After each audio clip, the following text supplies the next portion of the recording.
Hola Ivers, ¿qué tal? Soy Guillermo, vuestro profesor de Matemáticas aplicadas a Ciencias Sociales.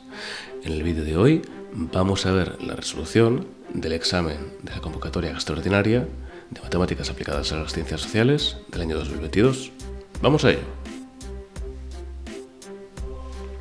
El primer ejercicio nos dice que sea el parámetro A que pertenece a los números reales, que se consideren las siguientes matrices que nos indican aquí.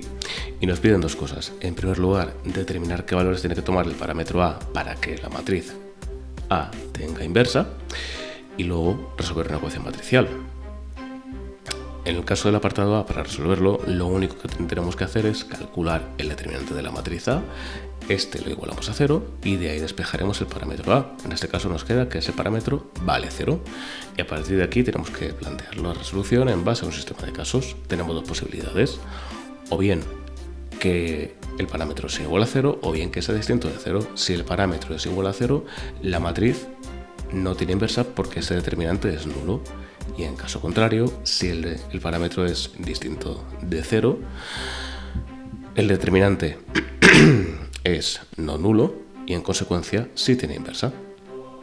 En cuanto al apartado B, nos pide que resolvamos la ecuación matricial A menos X, está entre paréntesis, perdón, A menos B, todo entre paréntesis, multiplicado por X, y esto debe ser igualado a Y. Primeramente, reemplazamos las matrices correspondientes en sus posiciones y acto seguido hacemos la resolución. Primeramente, calculamos la diferencia de A con B, que es lo que está reflejado en la primera matriz de la siguiente fila, y seguidamente se multiplica a esta matriz resultante por la matriz de incógnitas X, Y, Z, obteniéndose esta matriz que tiene dichos parámetros. Seguidamente, igualamos esto a la matriz de resultados y de despejaremos los valores de X, Y y Z, siendo en este caso que X vale menos 1/2, Y vale menos 5/4 y Z vale menos 2. El siguiente ejercicio es un ejercicio clásico de programación lineal. En este caso, lo único que nos están dando es directamente las inecuaciones y sobre esto habrá que representar la región factible, que es lo que nos indica el apartado A, y seguidamente calcular cuál es el óptimo de la función, en este caso el mínimo para la función objetivo que nos han indicado aquí. En primer lugar, tenemos que representar cada una de las inecuaciones que nos han dado y sobre eso obtenemos esta región factible que está indicada en la gráfica adjunta. Seguidamente, calculamos las coordenadas que la delimitan y una vez hemos obtenido esas coordenadas, reemplazaríamos en la función objetivo. Nos quedaremos con la coordenada 100, 600, dándonos un valor en la función de 800. El tercer ejercicio nos dice que se consideren las funciones reales de variable f y g y nos pide en primer lugar que se define h de x como una función a trozos que depende del valor de x en función de que sea menor o igual que 1 o mayor que 1. Nos pide que averiguemos el valor que debe tomar la constante a para que la función h sea continua en todos los reales, y luego para a igual a 2 que determinamos el área de la región acotada del plano que está delimitada por las gráficas de f y de g. En cuanto al primer cálculo, lo que tendremos que hacer es básicamente forzar la continuidad de la función. En este caso, para cuando x es 1, tendremos que igualar la función en 1 a los límites laterales en 1, obteniéndose de aquí que el parámetro debe ser menos 2. En cuanto al apartado B, en primer lugar lo que tendremos que hacer es constituir la función h de x como la diferencia de f con g, obteniéndose que es 2x² menos 6x. Seguidamente tendremos que averiguar cuándo corta con el eje x. Para ello igualamos a 0 la función y obtenemos dos valores de x en este caso, que serían x igual a 0 y x igual a 3. Esto nos indica que la integral que vamos a buscar, este área que queremos calcular, va a estar comprendida entre 0 y 3. Así pues, aplicaríamos la regla de Barrow y con ello sacaríamos que el área que está recogida bajo las curvas f y g sería de 9 unidades cuadradas. El cuarto ejercicio nos indica que tenemos unos sucesos tales, hay tales que tenemos que la intersección de A con B es de 0,2 y que la probabilidad de que suceda B es de 0,7. Nos pide que se calcule A complementario y luego la probabilidad de A complementario unión B complementario. En cuanto al cálculo de A complementario, partimos de la base de que podemos hacer el despeje del valor de probabilidad de A partir de la unión de sucesos. Tenemos que la unión de A con B nos indica que vale 1, en cuyo caso sería probabilidad de A unión B menos probabilidad de B más la intersección de A con B, y obtendríamos entonces que la probabilidad de que ocurra A es de 0,5, 50%. Como nos indica que se obtenga A complementario, haríamos entonces la diferencia, es calcular la otra parte del conjunto del espacio de sucesos, obteniéndose que la probabilidad de que no ocurra A es también de 0,5, es decir, la probabilidad de A complementario es del 50%. En cuanto al cálculo de A complementario unión B complementario, esto se plantearía básicamente con las leyes de Morgan. En este caso sería recordar que si tenemos la unión de sucesos complementarios, se desarrollaría como el suceso opuesto a la intersección, esto es, 1 menos la intersección de A con B, 1 menos 0,2, 0,8. Es decir, que la probabilidad de A complementario unión B complementario es del 80%. El quinto ejercicio nos dice: una muestra de tornillos tomada en la compañía encargada de fabricarlos ha permitido obtener un intervalo de confianza del 95% para estimar la proporción de tornillos con efectos de fabricación, siendo 0,2 y 0,3 los extremos de dicho intervalo.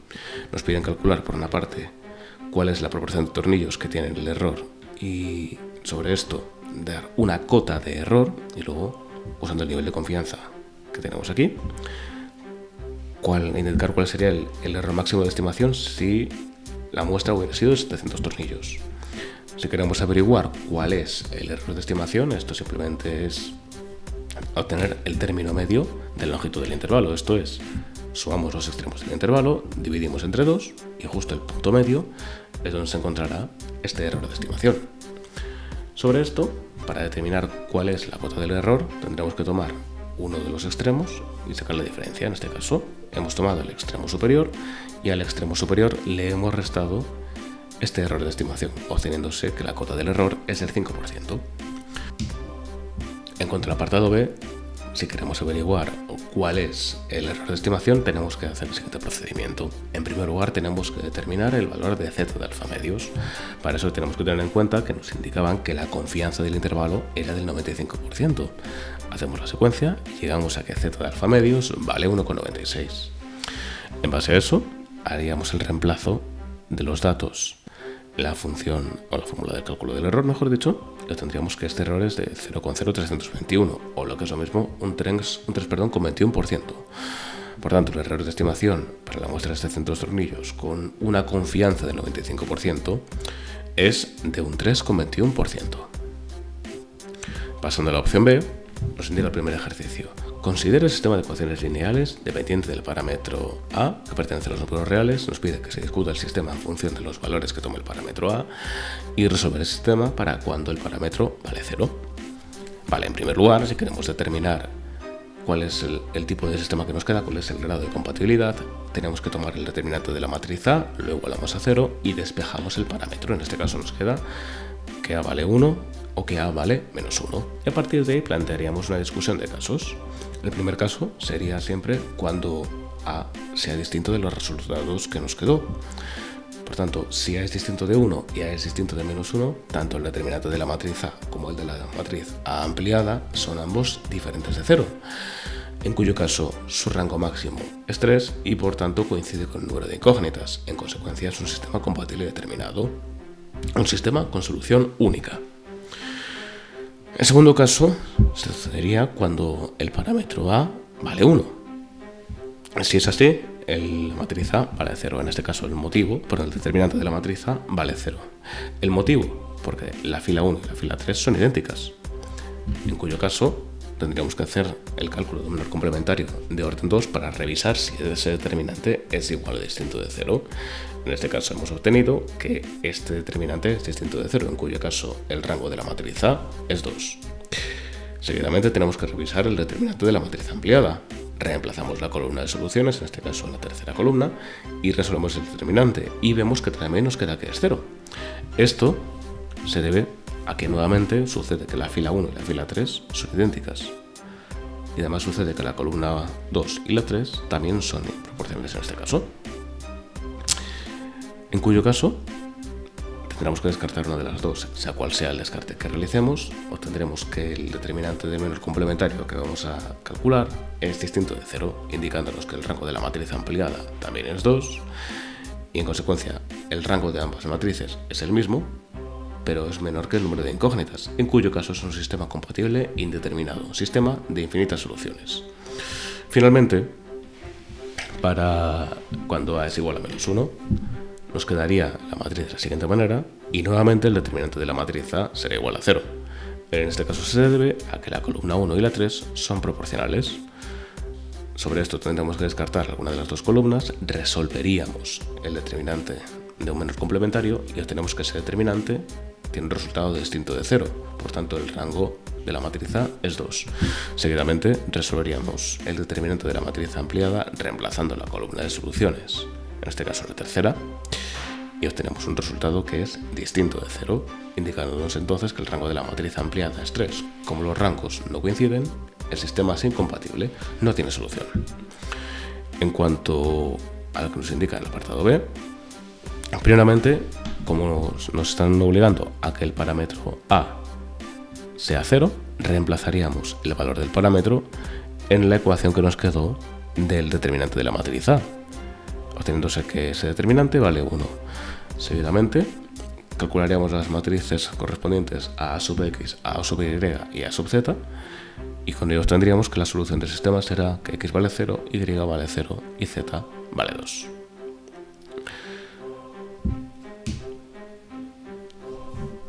El segundo ejercicio nos dice que tenemos que determinar los valores de los parámetros a y b pertenecientes a los números reales para que la función que nos indican aquí verifique que la función en 2 vale 4 y que la derivada en 2 vale 0. Para que la función en 2 valga 4, tiene que suceder que 2a más b sea 4. En cuanto a la derivada de 2 igual a 0, tiene que suceder en consecuencia que el valor de a será 0. Por lo tanto, si a es 0, b es 4. Conclusión: para que se pueda verificar que la función en 2 sea igual a 4 y la derivada en 2 sea 0, deberá suceder que a es 0 y que b es 4. Nos pide luego que determinemos las asíntotas de la función g de x. Por comodidad, aquí lo recomendable es que en primer lugar dejemos todo esto unificado en una sola fracción.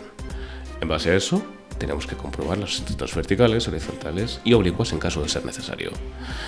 Primeramente, para averiguar las verticales tenemos que tomar el denominador de la función, puesto que es un cociente, le igualamos a 0 y eso nos indicará qué valores de x no pertenecen al dominio. En este caso, si x es 0, la función no está definida, puesto que nos quedará o infinito o menos infinito, dependiendo de cuál sea el enfoque que adoptemos. En tal caso, esto nos indica que el dominio de la función serán todos los reales menos el 0. En base a esto, miramos el límite por la izquierda y por la derecha de la función. Si miramos el límite lateral por la izquierda de 0, la función tenderá a menos infinito, y si lo hacemos por la derecha de 0, la función tenderá a infinito. Luego esto nos indicará que sí que existe asíntota vertical en x igual a 0. Seguidamente comprobamos si hay asíntotas horizontales. Si resolvemos los límites en menos infinito e infinito respectivamente, veremos que nos queda a la izquierda, perdón, en menos infinito nos vale menos infinito y en infinito nos vale infinito, lo cual nos indica que no tiene horizontal y en consecuencia hay que revisar si hubiera oblicua. Para ello tenemos que enfocarlo como una ecuación punto pendiente del estilo y es igual a mx más n, obtenemos el valor de m y el de n y llegamos a la conclusión de que la función tiene una asíntota oblicua en y igual a x. El tercer ejercicio nos indica que un investigador ha desarrollado un fertilizante para un determinado cultivo. Los estudios de mercado indican que los ingresos I de X y miles de euros vienen dados por la función que nos indican aquí, en la que X representa la demanda del producto que está expresada en miles de litros. Por otra parte, los costes de producción que asume la empresa en miles de euros se expresan en una función de demanda mediante C de X, la que nos indican aquí.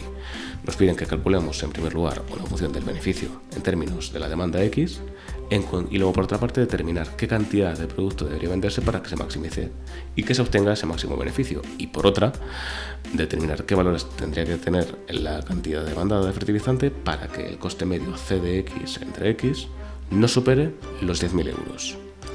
Vale, en cuanto al primer apartado, para determinar la función de beneficios, esto es un enfoque de ingresos menos costes. Luego tomo la función de beneficios y le resto la función de costes. En base a esto, llegaríamos a la conclusión de que la función de beneficios sería menos 1,17x al cuadrado más 32x menos 10. Si queremos determinar cuál es el máximo de la función, aplicaremos el criterio de la segunda derivada. Primero, sacamos la derivada de la función, le igualamos a 0 y despejamos x. X en este caso nos queda que es aproximadamente 13,67. Sobre esto, calculamos la segunda derivada y hacemos el reemplazo de este punto crítico 13,67 en esa segunda derivada. Obtenemos que nos queda un resultado que es negativo, lo cual confirma que es un máximo.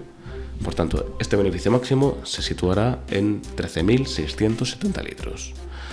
Como nos indican también que se averigüe cuál es el beneficio máximo, vamos a reemplazarlo en la función objetivo y nos quedará que este beneficio máximo será de 208.800 euros. En cuanto al apartado B, si queremos forzar o queremos averiguar qué cantidad de fertilizante tiene que meterse para que el coste no supere los 10 millones, pero los 10.000 euros tenemos que igualar el coste medio a 10. Y a partir de ahí sería cuestión de hacer el despeje de X. En base a esto, llegaríamos a la conclusión de que si el coste o la cantidad de fertilizante está comprendida entre 1.550 litros y 6.450 litros, el coste medio no superará los 10.000 euros. El cuarto ejercicio nos dice que tenemos a tres amigas, Ana, Berta y Carla, las cuales elaboran una lista para hacer una fiesta sorpresa con una compañera de trabajo. Ana enviará el 30% de las invitaciones, Berta el 40% y Carla las restantes. El 2% de los nombres de la lista de Ana son incorrectos y las invitaciones no llegarán a su destino. En las listas de Berta y Carla, los porcentajes de nombres incorrectos, es decir, que tampoco llegarán, son del 3% y 1% respectivamente. Os piden en primer lugar calcular la probabilidad de que la invitación no llegue al destino y luego, si una invitación no llegó a su destino, probabilidad de que la haya enviado Ana. Antes de nada, aquí lo recomendable sería que enfocáramos esto con un diagrama de árbol, previamente definiendo cuáles van a ser los parámetros A, B, C, y luego F y F complementario, respectivamente. En base a eso, el apartado A será un cálculo de probabilidad total. Esto es, que la probabilidad de que haya un fallo, es decir, que no llegue la carta a su destino, dependerá de si la carta tiene un fallo o bien porque fuera enviada por Ana, o bien por Berta, o bien por Carla. En conclusión, llegamos a que la probabilidad de que una carta no llegue al destino, independientemente de quién la haya enviado, es de un 2,1%. En cuanto al apartado B, si nos queremos averiguar que una invitación que no llega al destino hubiera sido enviada por Ana, esto sería aplicar teorema de Bayes. Esto es que sabiendo que la carta no llegó a su destino, ¿qué probabilidad tiene de que fuera enviada por Ana? Es decir, que la carta fuera enviada por Ana y tuviera que no hubiese llegado al destino, dividido de la probabilidad de que no llegue al destino. Haciendo el cálculo, llegaríamos a la conclusión de que la probabilidad de que una carta que no llegó a su destino hubiera sido enviada por Ana es de un 28,57%. Finalmente, en el último ejercicio sale un ejercicio clásico de cálculos relacionados con intervalos de confianza. Nos dicen que tenemos una población que tiene una variable aleatoria X con distribución normal de media desconocida de desviación típica 15 y nos dice que tomándose una muestra nos ha dado un cierto intervalo. Nos pide calcular la media muestral por una parte y, si el tamaño de la muestra fuera de 9, que se determine cuál es el nivel de confianza de ese intervalo. Si queremos calcular cuál es la media del intervalo, es simplemente tomar los extremos de ese intervalo, lo sumamos, dividimos entre 2, que esto sería hacer literalmente la media aritmética, y con esto sacamos cuánto es esa media. En este caso nos indica que la media muestral es de 170. En cuanto al cálculo del apartado B, en primer lugar necesitamos averiguar cuánto vale z de alfa medios a partir del error de estimación. Si reemplazamos los datos que nos han dado, llegaríamos a que z de alfa medios vale 2,575. Sabiendo esto, lo siguiente que hacemos es buscar en la tabla de la distribución normal cuál es la probabilidad asociada a que z sea 2,575 y nos queda que es aproximadamente 0,99495. En base a eso, despejaríamos el valor de alfa medios, quedándonos 0,00505.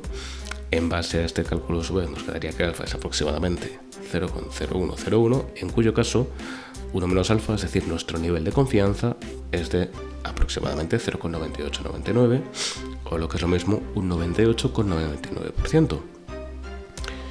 Y como tal, esto ha sido todo. Espero que os haya sido de ayuda y nos vemos en los próximos vídeos. Un saludo.